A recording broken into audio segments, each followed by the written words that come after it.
अभी तक दुकान पर बैठकर जो कमाया वो परिवार के लिए कमाया, और 3 घंटे यहां बैठकर जो तुम पुण्य की कमाई करोगे वो तुम्हारी खुद की होगी, जो जिंदगी सवार किसी दूसरे की नहीं है, ये अपनी कमाई,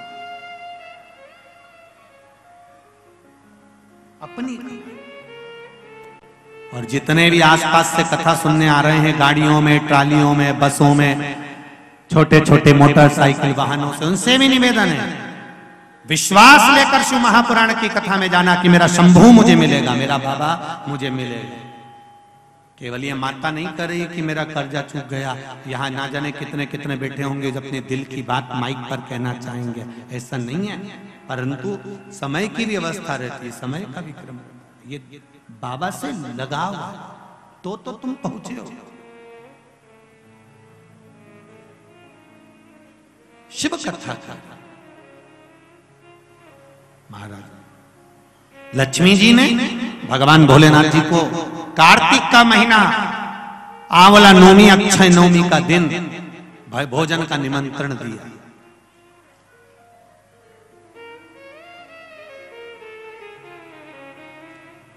अब शब्द सुनिएगा जरा शिव महापुराण का, कितना सुंदर संवाद है। भगवान शिव जी को निमंत्रण मिला, शंकर जी ने निमंत्रण स्वीकार करा, पर शंकर भगवान बैकुंठ भोजन करने के लिए नहीं गए। अब ध्यान देना थोड़ा सा, निमंत्रण स्वीकार करने के बाद भगवान भोजन करने नहीं जा रहे हैं, लक्ष्मी जी इंतजार कर रही हैं, भगवान शिव नहीं आए।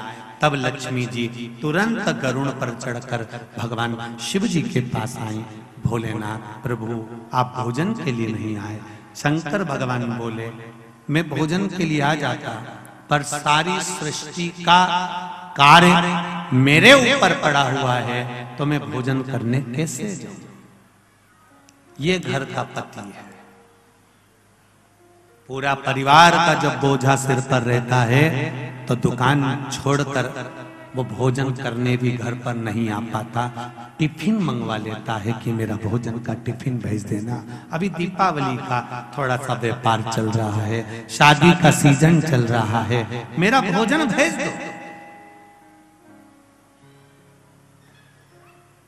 तो लक्ष्मी जी ने कहा,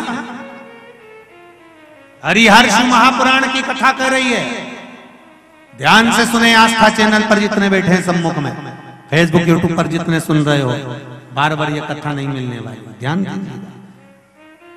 लक्ष्मी जी ने कहा मैंने निमंत्रण बैकुंठ का दिया था, तो मैं कैलाश पर भोजन कैसे करा?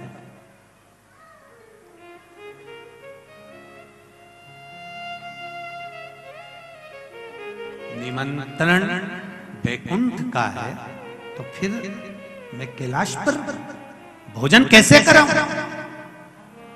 कैलाश पर भोजन कैसे कराया जाए? शंकर भगवान ने उसी समय पर ब्रह्मदेव को बुलाया और ब्रह्मा जी को बुलाकर कहा, ब्रह्मदेव आपकी लेखनी में बताया जाए, आपकी लेखनी में, आपके पुराणों में, आपके वेदों में और आपके शास्त्रों में बताया जाए कि अगर जीव बैकुंठ तक नहीं जा सकता तो बैकुंठ पृथ्वी पर कैसे आ सकता है? ब्रह्मदेव ने कहा जिस जगह पर आंवले का वृक्ष होता है उस आंवले के नीचे बैकुंठ का निवास होता है, इसलिए भोजन आंवले के वृक्ष के नीचे कराया।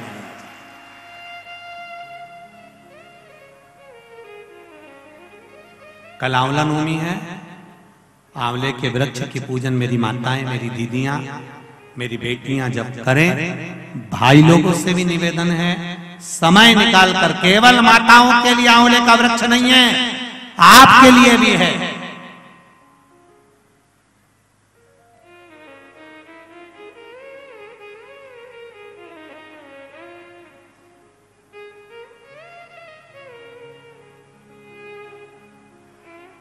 और मेरी माताओं से एक निवेदन, आंवले के वृक्ष के नीचे पूजन करने जाओ, पत्ती भी अगर पड़ी हुई है तो उसको भी थोड़ा सा उठा कर लिया ना। अगर घर का कोई व्यक्ति नहीं गया होगा तो उसको मस्तक पर घर में ही वो पत्ती लग जाएगी, तो बैकुंठ का भाव तो उसके पास तक पहुंच जाएगा, उतना भी बहुत।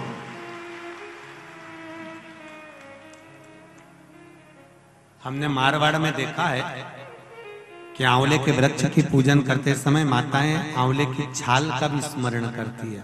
अपनी चीटी उंगली अंगुष्ठ से मारवाड़ी माताएं उसको भी अपने पल्लू में लेकर आती है, दीप प्रज्वलन करती है, उसको अलमारी में लाल वस्त्र के अंतर्गत तिजोरी में रखती। क्यों? क्योंकि वो बैकुंठ का एक हिस्सा, बैकुंठ का एक भाव।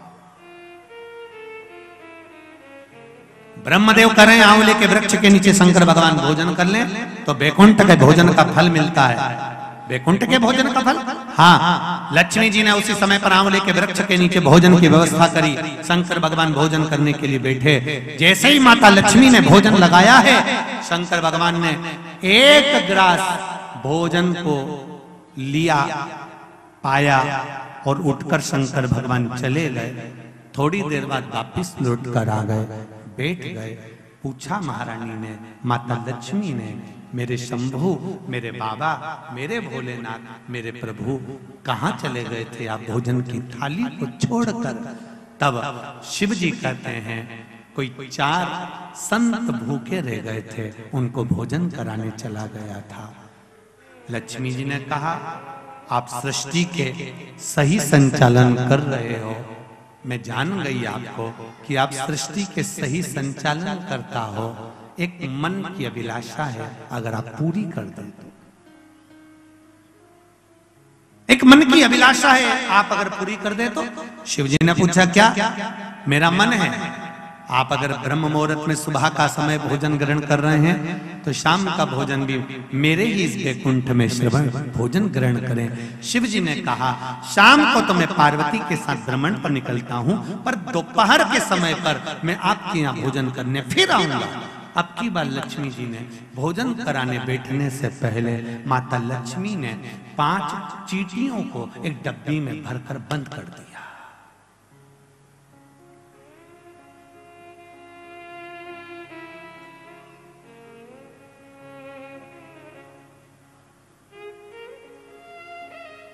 पांच चींटियों को माता लक्ष्मी जी ने डब्बी में बंद कर दिया, भरकर बंद करा।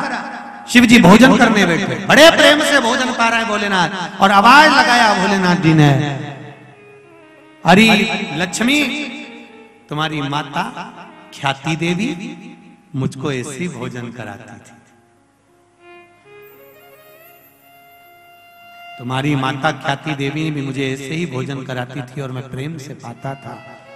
आज लक्ष्मी आपके हाथ का भोजन कर कर मुझे ऐसा लग रहा है कि मेरी माता, आपकी माता ख्याति देवी ही मुझे भोजन करा रही है। आपको माता के रूप में आज मैंने देखा है। जैसे ख्याति देवी को देखा वैसे आपको देखा। तब भोजन पेट भरकर शिव जी ने जब किया, आचमन करा, लक्ष्मी जी ने कहा भगवान नारायण ने आपको पूरी सृष्टि का भार तत्व दिया है कि पूरी सृष्टि का बोझ, पूरी सृष्टि का संचालन आपको करना है, पर मेरे मन का संशय यहीं धरा की धरा रह गया। आप पेट भरकर भोजन कर लिए और 5 चींटी भूखी रह गई।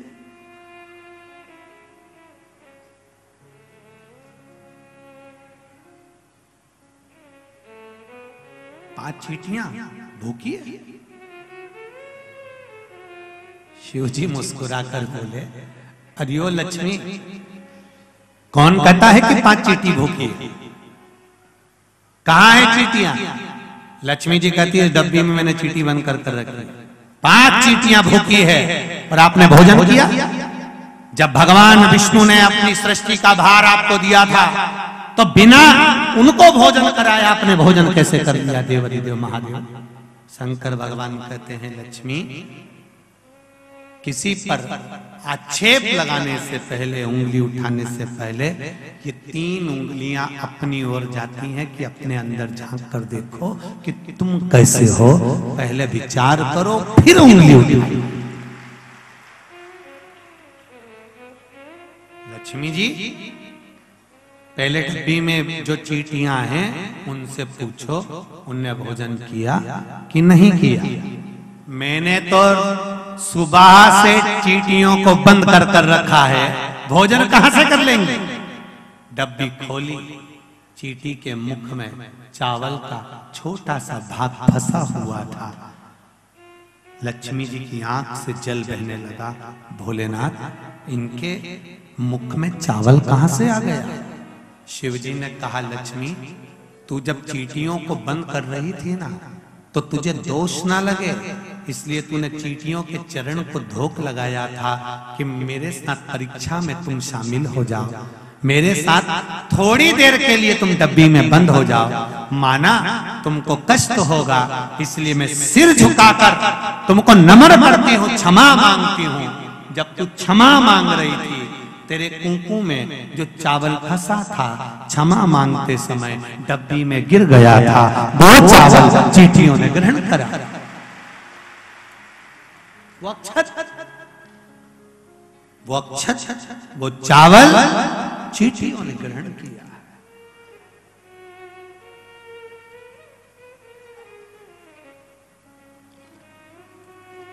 महाराज, वो चावल जो चींटियों ने ग्रहण किया,